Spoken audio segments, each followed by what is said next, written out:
Hola, hoy vamos entonces a revisar tálamo. El tálamo es una estructura diencefálica a par. Hay un tálamo derecho y un tálamo izquierdo. Es una estructura con variantes filogenéticas amplias, unos sectores nuevos, unos sectores más antiguos. Están conectados por la masa intermedia o comisura intertalámica. Y se puede decir que son las estructuras más voluminosas del diencéfalo, aunque solo tienen 2 por 3 centímetros en su tamaño. Estas estructuras básicamente van a estar relacionadas con otras estructuras que hemos visto en los cortes que estudiamos en topografía interna. Aquí se observa un tálamo, aquí el otro, el tercer ventrículo en medio de ellos dos, separándolo, y la relación con el brazo posterior de la cápsula interna y lo que es el cuerpo del núcleo caudado de forma superior. Observemos que el tálamo constituye el piso del ventrículo lateral a este nivel y que a este nivel, por debajo de él, se encuentra el hipotálamo, un sector más bien anteroinferior en relación con el tálamo. En el corte de la derecha vemos la distribución anteroposterior.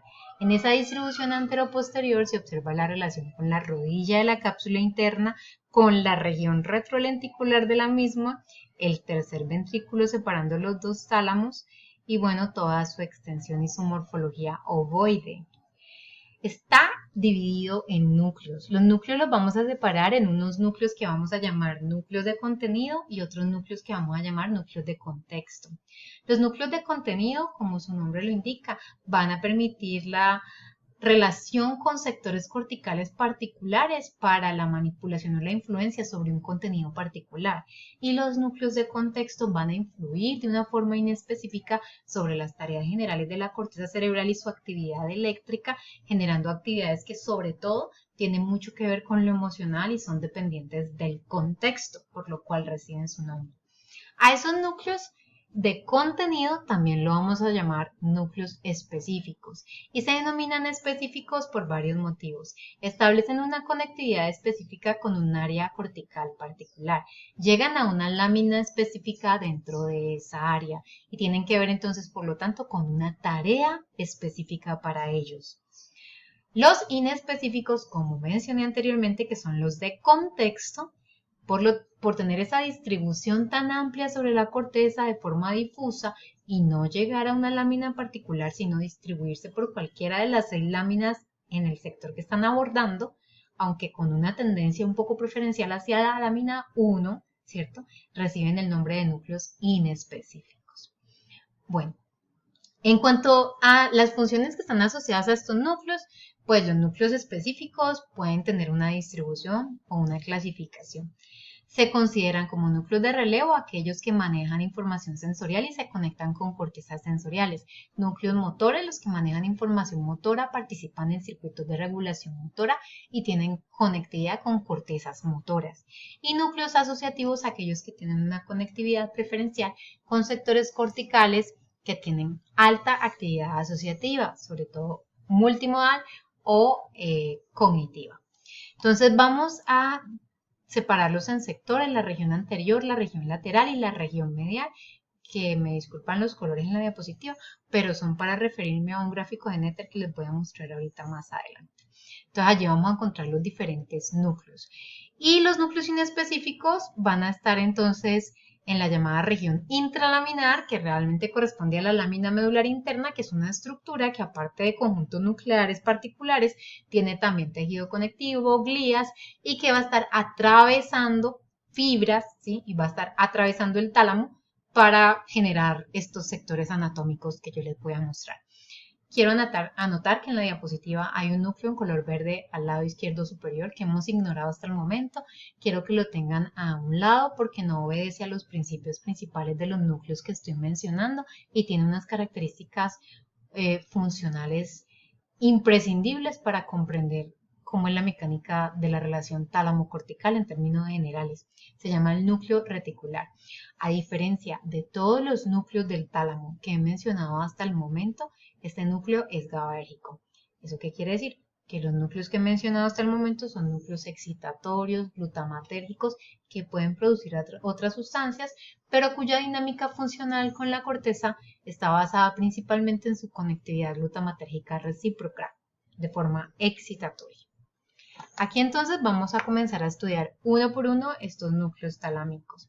Miremos la lámina medular interna atravesando el tálamo y generando los 4 sectores: sector anterior en amarillo, sector medial en azul, sector lateral en rojo y sector intralaminar en gris.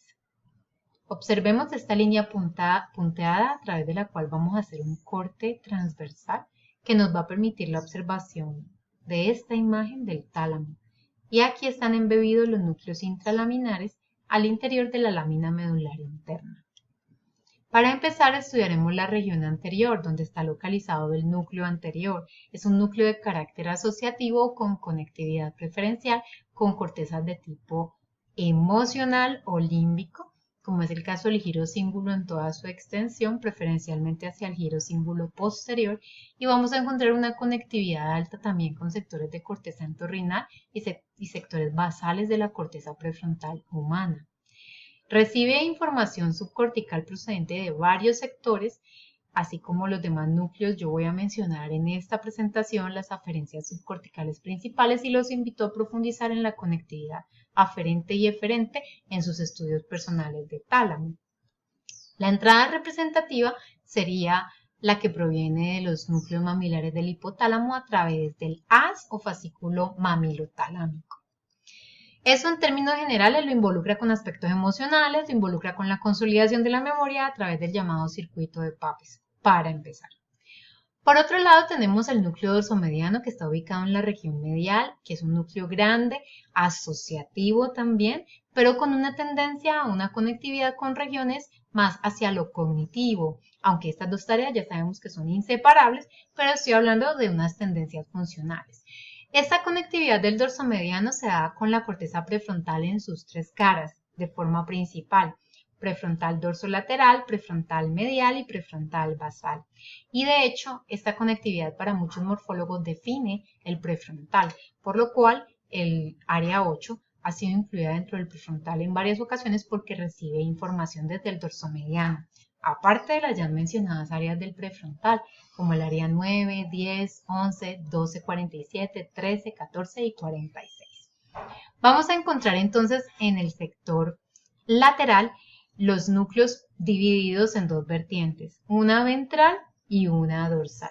En la ventral encontramos anteroposteriormente el núcleo ventral anterior y el núcleo ventral lateral, también conocido como núcleo ventral intermedio. Estos son los núcleos motores del tálamo y tienen conectividad preferencial con las áreas 4, 6, 24 y en el caso del ventral lateral o ventral intermedio con el área 8, que es de más reciente aparición filogenética, igual que este núcleo, porque el núcleo ventral anterior es un poco más antiguo filogenéticamente. Estos núcleos van a participar en los circuitos de regulación del control motor de los núcleos de la base, están bastante desarrollados en nosotros y definen la presencia de una lámina granular interna en las cortezas motoras en nosotros como primates. Bueno, reciben también conectividad subcortical relacionada con esos circuitos, como de la sustancia negra paz reticulata o el globo pálido interno, como veremos más adelante. Encontraremos el ventral posterior. Aquí va a ser importante la línea punteada y que veamos entonces la imagen inferior, que nos va a presentar el corte transversal, porque en esta imagen se ven los 2 sectores que tiene este núcleo ventral posterior. Entonces se observa el ventral posterior lateral y el ventral posterior medial, que es bastante más interno, no está superficial. ¿Cuál es la diferencia entre estos 2 núcleos? La procedencia de las aferencias. El núcleo ventral posterior en términos generales es un núcleo de relevo, lo que quiere decir que recibe aferentes sensoriales. En este caso particular de sensibilidad general, que ya sabemos que es todo lo que podemos percibir a partir de la piel, músculos y articulaciones, y que está dividido en modalidades específicas como dolor, temperatura, tacto simple, tacto discriminativo, propiocepción, vibración, cosquillas, prurito, libido, etc. Entonces, toda esa información que proviene de esos canales relacionados con la sensibilidad general va a llegar hasta el núcleo ventral posterior. Lo que llega al sector del núcleo ventral posterior lateral va a provenir del cuello para abajo y lo que llega al sector del núcleo ventral posterior medial viene de la cabeza. De tal manera que al núcleo ventral posterior lateral le llegan aferencias a través de fascículos que traen información del cuerpo, como cuáles, como el lemnisco medial, como el espinotalámico lateral, como el espinotalámico anterior. En cambio, lo que llega al ventral posterior medial viene a partir de fascículos que traen información de la cabeza, como cuáles, como los trigeminotalámicos, que están asociados al quinto par craneal. Bueno, aparte de eso, este núcleo ventral posterior medial, de forma específica, también va a recibir información gustativa. Aparte de la información que recibe de sensibilidad general de la cabeza, pues se aprovecha esa relación anatómica tan cercana y se envía la información procedente de gusto. Esa información viene desde un núcleo que se llama el núcleo solitario a través del tracto solitario, que termina entonces en este núcleo ventral posterior medial. Debido a estas entradas, ustedes pueden inferir la conectividad con la corteza. Estos núcleos ventrales posteriores van a conectarse de forma bidireccional o recíproca con el área 312, que es el área sensitiva primaria. Y asimismo, el núcleo ventral posterior medial adicionalmente se va a conectar con el área 43, que es el área gustativa primaria. Si nos vamos un poco a la región ya o vertiente dorsal, encontramos el laterodorsal y el lateroposterior.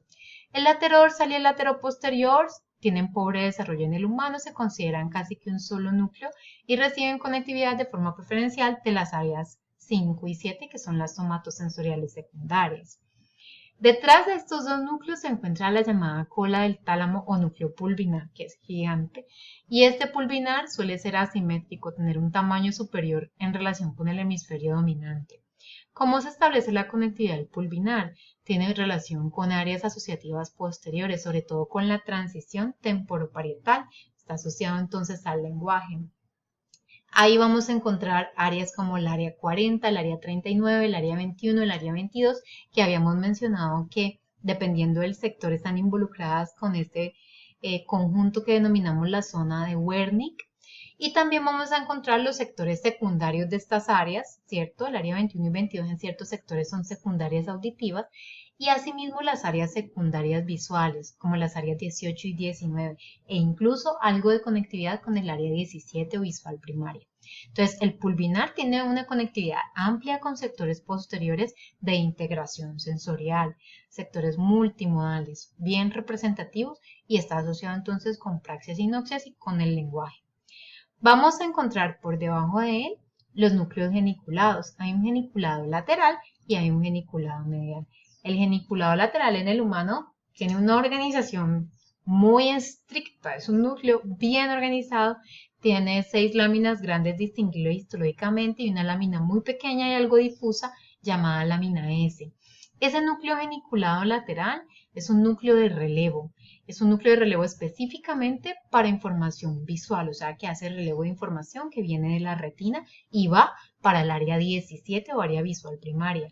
Aunque recordemos que la conectividad con la corteza siempre es bidireccional. Entonces el área 17 también genera conexiones con el núcleo geniculado lateral, que de hecho se llaman aferencias tipo 1 al geniculado lateral. Y las que vienen de la retina se conocen como aferencias tipo 2. Existe un tercer tipo de aferencias al geniculado lateral, que son las que vienen del locus cerúleo para procesos de alertamiento, relacionados pues con lo visual.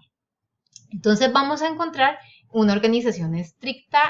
La lámina 1 y la lámina 2 son magnocelulares, tienen células grandes, y las láminas 3, 4, 5 y 6 son parbicelulares. Y la recepción de información es de ambos ojos, pero de forma distribuida, de tal manera que las láminas 1, 4 y 6 reciben información del ojo contralateral y las láminas 2, 3 y 5 reciben información del ojo ipsilateral.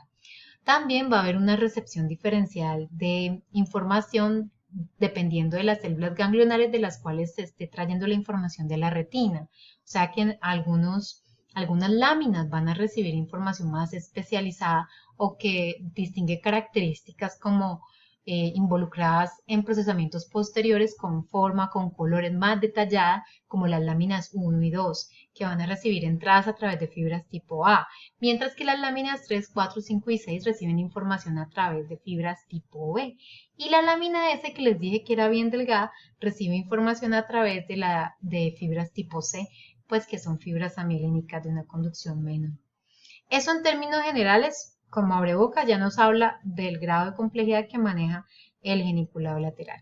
El geniculado medial es bastante más sencillo en su organización, recibe aferentes del colículo inferior, son aferentes auditivas y se conecta de forma bidireccional con la corteza auditiva primaria, o sea, con las áreas 41 y 42, porque por lo tanto se considera un núcleo de relevo para la información auditiva. En términos generales, hemos descrito a cabalidad los núcleos de contenido o específicos del tálamo. Vamos a mirar los inespecíficos que están embebidos aquí en la lámina medular interna, como el centro mediano. Estos núcleos van a recibir de estructuras como las vías espinoreticulares o paleoespinotalámicas que traen sensibilidad protopática, difusa, de difícil localización, preferencialmente visceral o de sectores poco localizables y que va a estar asociada a sufrimiento. Entonces hay un contenido, una carga límbica importante en la información de sensibilidad que está llegando a este sector. Y asimismo este sector va a generar entonces una conectividad amplia con la corteza cerebral que tiende a ser un poco más selectiva hacia sectores insulares, donde habíamos mencionado que teníamos una especie de mapa interoceptivo que nos permitía un poco una discriminación burda de aquellas experiencias de nuestro cuerpo en la parte interior, en la parte visceral.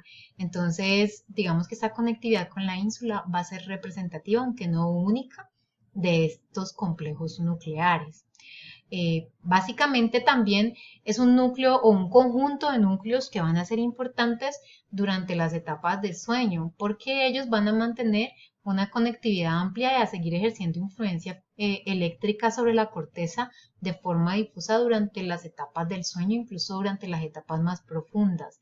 De tal manera que estos núcleos intralaminares, a diferencia de los núcleos de contenido, no van a tener esa supresión funcional o esa disminución en la fuerza de sus entradas eléctricas a la corteza, que es lo que caracteriza el sueño. Son de los pocos núcleos, junto con el núcleo anterior, elemento que no había mencionado, que son muy activos durante esas etapas de sueño profundo, y eso va a ser determinante en la forma como experimentamos ese sueño, qué tipo de entradas podrían estarse generando hacia el interior procedentes de todo lo que es el ambiente, puede ser el microambiente interno o incluso parte del externo a través de estas vías. Entonces son núcleos que se han asociado con experiencias emocionales durante estados de inconsciencia y eso los hace bastante representativos funcionalmente. Bueno, por otro lado vamos a trabajar con el núcleo reticular, que es el núcleo que habíamos dejado pues levemente ignorado, pero que vamos a retomar porque es determinante para comprender la fisiología talámica. Entonces, en el caso particular del núcleo reticular, corresponde a un conjunto de células que, al contrario de todos los núcleos que hemos visto hasta ahora, son mayoritariamente y en proyección células productoras de GABA como neurotransmisor, son neuronas inhibitorias. Este núcleo está localizado de forma lateral a la lámina medular externa, como parte conjunta de todo lo que en este sector se vería como cápsula interna. Ustedes saben que la cápsula interna estaría lateral al tálamo, ¿cierto? Entonces este núcleo está definido por fibras de la cápsula interna a su alrededor. Tiene una posición estratégica porque al atravesar gran parte de esas fibras de la cápsula interna va a interrumpir los procesos de comunicación, lo digo física o estructuralmente o morfológicamente, entre la corteza y el resto de los núcleos talámicos. ¿Cuál es la función de este núcleo? Este núcleo va a ser importante en procesos de inhibición selectiva de núcleos talámicos particulares bajo el comando de la corteza cerebral, o sea, él recibe aferencias muy importantes de la corteza cerebral, como lo podemos ver aquí en la diapositiva, una célula piramidal conectando el núcleo reticular y ese núcleo reticular inhibitorio generando salidas inhibitorias sobre células de los núcleos de contenido talámicos. Entonces esas células de los núcleos de contenido pues disminuirían sus entradas hacia la corteza cerebral. ¿Qué sentido funcional tiene esto? Ubíquese dentro de la vigilia. Hoy vamos a trabajar solamente el papel del tálamo en el procesamiento sensorial básico, porque las tareas sobre lo cognitivo, lo motor y lo límbico lo vamos a trabajar en el núcleo de la base. Entonces veamos un tálamo sensorial. En términos básicos, si usted se ubica dentro de la vigilia, usted tiene varias maneras de aproximarse a la realidad. Ya sabemos que el cerebro, al estar sumergido en esta realidad, pues no puede ser consciente de todos los elementos que pertenecen a la misma. Nos acordamos pues de aquellas famosas formas de verlo, porque un aparato que está dentro de la realidad, pues hay elementos que simplemente no puede reconocer. Si yo dibujo un círculo en segunda dimensión o un cuadradito, ellos no van a reconocer elementos de tercera dimensión en un mundo hipotético de esos que nos gusta a los humanos imaginarnos en ese tipo de paradigmas cómicos.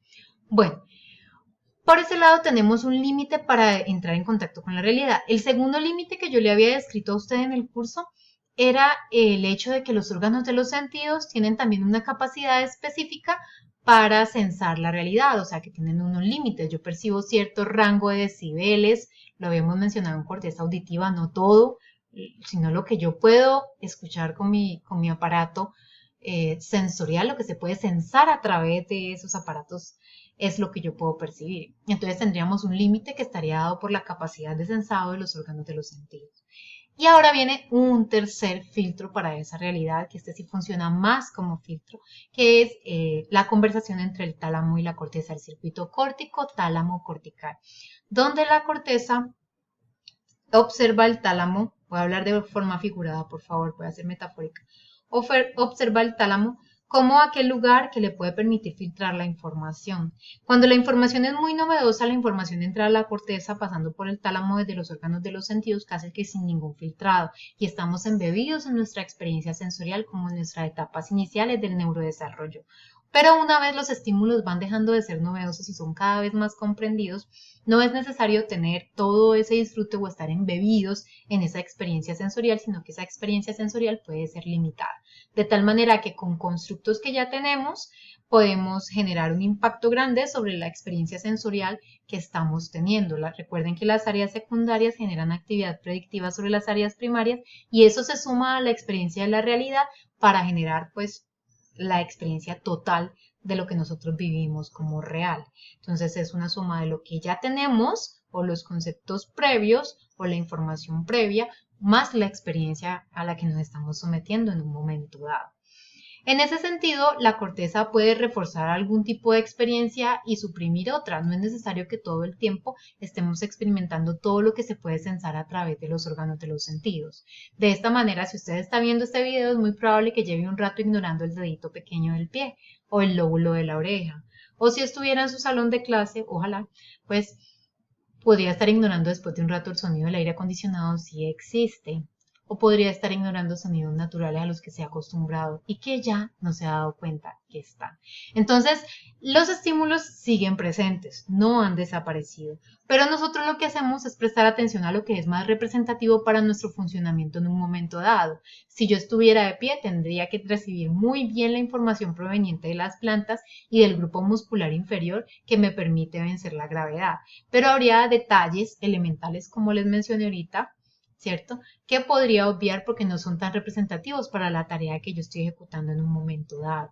De esa manera, la corteza va a estimular los núcleos específicos o de contenido de forma directa porque ella es excitatoria, tiene piramidales, hay vías corticotalámicas, lo estudiamos, salen de la lámina 6 de la corteza, conectan el núcleo de forma particular, lo excitan y el núcleo también tiene cómo conectarse a través de la cápsula interna de forma directa con la corteza a través de vías tálamo-corticales que llegan a la lámina 4. Entonces, el circuito para favorecer información de entrada es un circuito sencillo. Estoy frente al televisor, quiero ver lo que está dentro del cajón.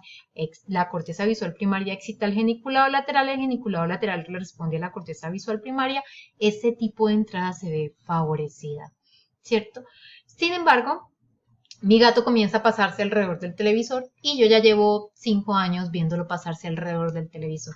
Lo puedo ignorar porque no es un estímulo novedoso, no va a ser peligroso que lo ignore, digamos que ya sé cuáles pueden ser las consecuencias de ignorar este tipo de estímulos. Entonces no tengo ningún problema, ¿cierto? No es un estímulo saliente, por así decirlo. Eso no es verdad, es saliente, pero bueno, es para el ejemplo. Entonces no es un estímulo saliente. ¿Qué podemos hacer? Entonces la corteza estimula el núcleo reticular, que es el núcleo que habíamos estado ignorando y que sabemos que a diferencia de los demás es productor de GABA. Y con esa estimulación ese núcleo reticular es capaz de hacer una inhibición selectiva sobre los sectores del geniculado lateral que yo quiero que pasen desapercibidos, o sea, disminuir la intensidad de entradas que estén relacionadas con mi gato, ¿sí? Es por eso que después de un tiempo ustedes pueden seguir haciendo esto incluso con lo auditivo, pueden ignorar la voz de alguien a quien están muy acostumbrados cuando los llaman, cuando están haciendo algo que realmente es algo en lo que estaban prestando más atención o cosas parecidas. Entonces nosotros trabajamos a través de esta acción favoreciendo unas tareas, desfavoreciendo otras. Ojo, la capacidad de filtro talámico depende también de la experiencia, de la edad y depende mucho del entrenamiento. Entonces yo puedo entrenarme para desestimar unos estímulos y favorecer otros también. Si yo me he pasado toda la vida estudiando con una rumba en la casa del lado, es probable que yo comience a desestimar fácilmente ese tipo de estímulos. En cambio, si he estudiado en un silencio profundo, pues voy a entender a aquellos estudiantes que cuando el compañero mueve la pierna durante el examen no pueden concentrarse. Entonces es una cuestión también de qué tan expuesto he estado a un estimulado y a una capacidad de filtro específica. Lo otro que importa también es si el estímulo es un estímulo de esos que les decía que es importante reconocer. ¿Cuáles son esos estímulos importantes de reconocer? Los que tienen que ver con mi supervivencia. Por eso estímulos como los dolorosos son difíciles de filtrar a través de este mecanismo o de ignorar si quieren llamarlo así. Bueno, muchachos, yo creo que eso es una buena introducción y de allí les queda a ustedes el papel de profundizar en todo lo que es el funcionamiento, la estructura y la organización talámica. Muchas gracias por su atención.